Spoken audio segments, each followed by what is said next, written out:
How's it going, long haulers? Today is June 1st and we just recently got a new patch for Artifact 2.0. It's pretty insane. I'm incredibly excited, even though I didn't get a beta key with this week's wave 3.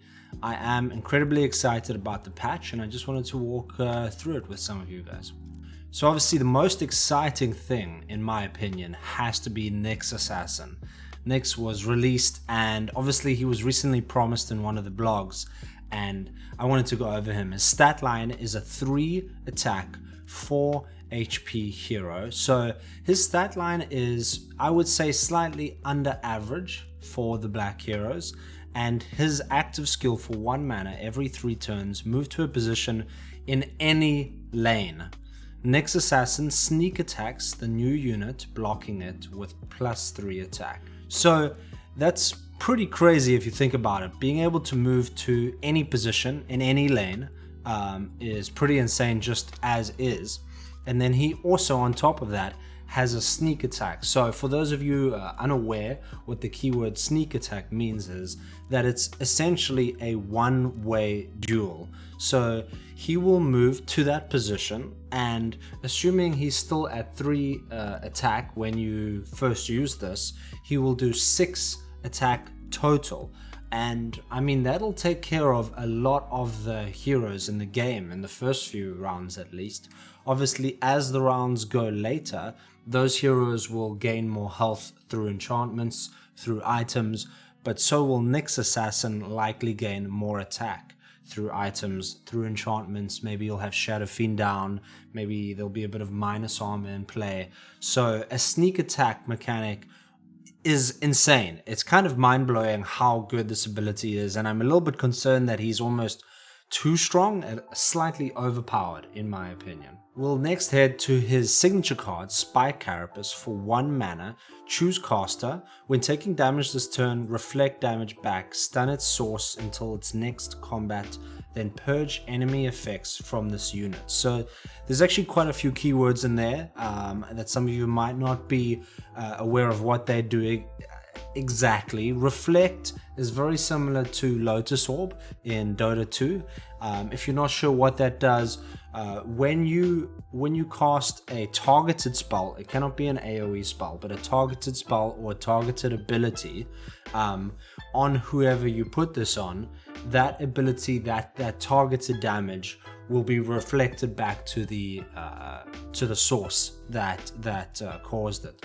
So not only does it reflect back that damage, but it stuns the source until the next combat. So stunning also disables any active abilities. It disables any cards from being played from that color, assuming that it's the only hero in that lane of that color.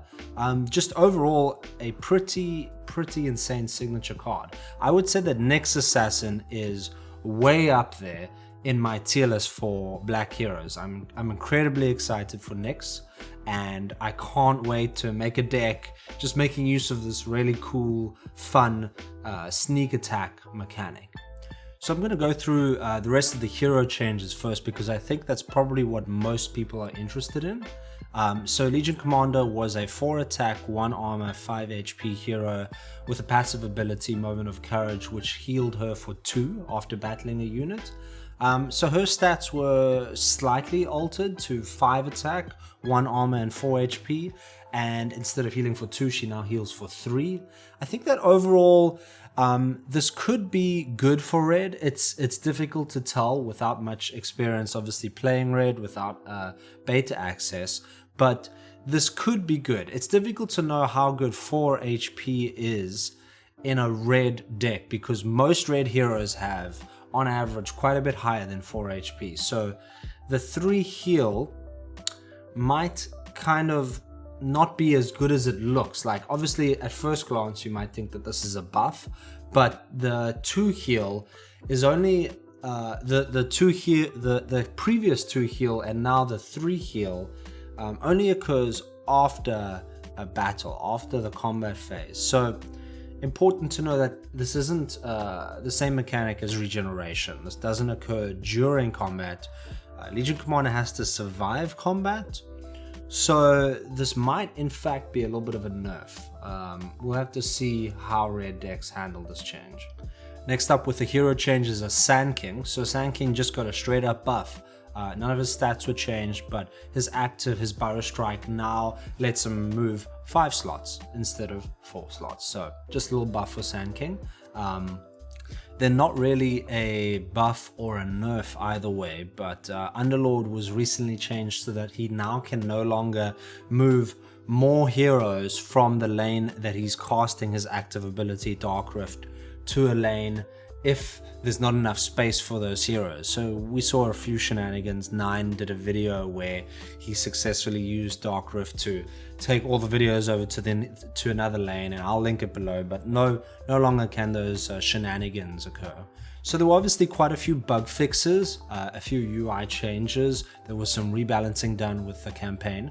I'm not going to go into the specific details of those changes. If you want the whole list, all of the patch notes will be below in the description, but I wanted to go over some of my favorite changes in that UI change. So there's now a visual effect when schemes are played, which is a black mechanic. So it's nice to know exactly when that's happening. Not a lot of people know, but the scheme effect occurs when the player, the owner who played the scheme effect or enchantment, passes.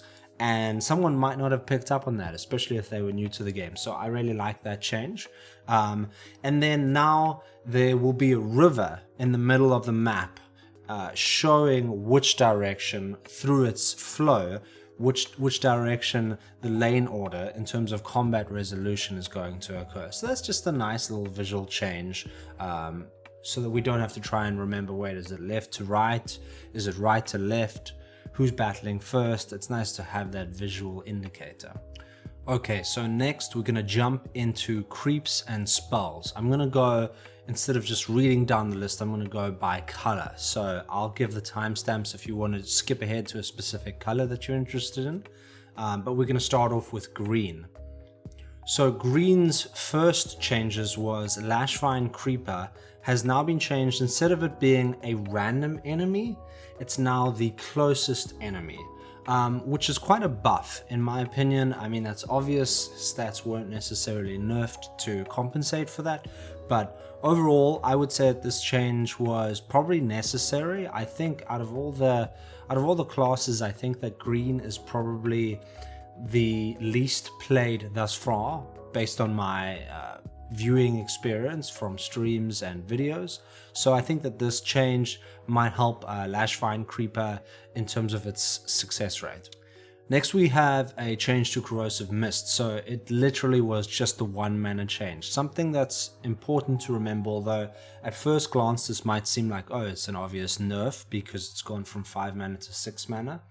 The way that the mulch mechanic works is it's going to draw you a card of less mana than the one that you've played. So with Corrosive Mist being 6 mana, although yes, from a tempo perspective, it's going to cost you more to play this card, destroying all items on the enemy heroes in one specific lane. The ability to draw a 5 card now might potentially, it might have an immediate effect, but I'm guessing it might have an effect way in the future where it being 6 mana may potentially have a positive effect as well. Although obviously the mana costing more is an immediate nerf, but just in terms of design space, you might potentially want this to be 6 mana somewhere along the line down the path. This may in fact benefit green players. Next we have Mist of Avernus. So this was, in my opinion, just a straight up buff. There's no going about it. Just being the mana cost change from 4 to 3, it still does the exact same thing. I think that this is a strong card, and I do definitely think it'll be used in green, not swarmy decks, but just green decks that rely on creep creation. So moving over to red, Temple of War was changed, just not so much in terms of a buff or a nerf, but just now it'll show you all of the basic items. So I haven't actually been able to find all the information and the artwork for the basic items. It seems like most community run websites only have short sword for some reason. but Short Sword is a 5 gold, 2 attack costing item, and if we assume, which I think it's fair to assume based on Artifact 1, that the other 2 basic items most likely are also going to cost 5 gold, and they're going to be +2 armor and +2 HP. Next we've got Path of the Bold and Path of the Cunning. Not really a nerf or a buff either, but just for the sake of clarification, now they both state that they start with 0 charges. We have a little bit of a small buff here for Ravenous Mass, so not much was changed in terms of mana cost, in terms of his stat line, but having the ability to now move to an allied neighbor and then devour it, or devour those allied neighbors, I think is going to be pretty useful, because obviously you would play Ravenous Mass and then you would devour, you would consume the stats of his neighbors. Now you still do that, except on a later turn you can then keep on essentially jumping, you can keep on moving and keep on devouring more. So a slight buff to Assassin's Apprentice and Assassin's Shadow. So both of these cards used to only have Quick Strike for the first time that they battled. Now they have Quick Strike permanently. I haven't really seen these get much play, but we will have to see if this change allows them to be more prevalent in the deck, in the black decks that have creeps, that are creep heavy.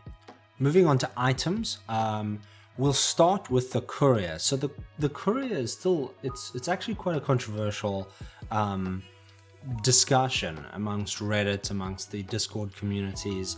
I've seen a little bit of people feel strongly one way or another, so this change will hopefully help the way that the Courier works in terms of its effectiveness. So this is obviously not a card that you have in your deck. The way that the Courier works now in terms of its mechanic is slightly different. It's obviously been changed to now that the first time you play an item each round, that it costs 1 less. Hopefully this will help alleviate some of that controversy. Maybe this will just feel more natural, feel more effective. Small change to Artificer's Mail. So upon using his active, you would destroy the item and summon an animated armor. Now that animated armor was perhaps a little bit too strong. I guess that's what the development team has deemed it. So now, instead of immediately returning another Artificer's Mail card into your hand, it'll be locked for that first round. They didn't specify how long it would be locked, but one has to assume it's just going to be that round. So you can't kind of chain these effects. You can't chain Artificer's Mail into animated armor and back and forth and back and forth. Now you have a bit of a delay in between rounds. So Blade of the Vigil, I would say, is probably more situationally good. Having more cleave can indeed be good, but having less just base attack might be worse. I think, for example, in draft, you probably would have preferred it the way that it was before.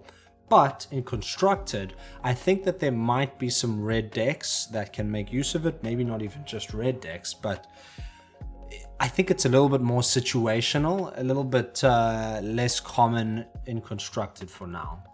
Slight nerf to the golden ticket. The card itself, the text hasn't changed much, but now when you get a random item, it's not going to be like some super OP item way above your shop level. Now it'll be most likely still decent, but it's not going to be incredible. It's not going to be as good as it was. So Cloak of Endless Carnage, in my opinion, I don't know if this card's going to be played as much. It has slight nerf now. It's not after a neighbor dies, keep drawing cards. It's just after the first one. 15 gold for 6 HP with the draw mechanic. It really just depends on how much draw we feel we need. Obviously, with us drawing less cards each round, draw is going to be stronger than it was in Artifact 1.0. Is it going to be that important enough that you'll run this card? We'll have to see. And that's most of it, folks. I hope that you've enjoyed this video. I hope that you stick around if you like this type of content. Give me a shout, leave a comment. I'd love to hear from you. I appreciate all of the community involvement thus far in these videos and the streams that we've been doing. We've done a whole load of theory crafting streams, and maybe I'll link some of those below, just forming some tier lists of some of the heroes that have been revealed in 2.0 and kind of reviewing all of the heroes. But I just appreciate everyone sticking around. I appreciate all of you guys. Hopefully I'll see you again soon.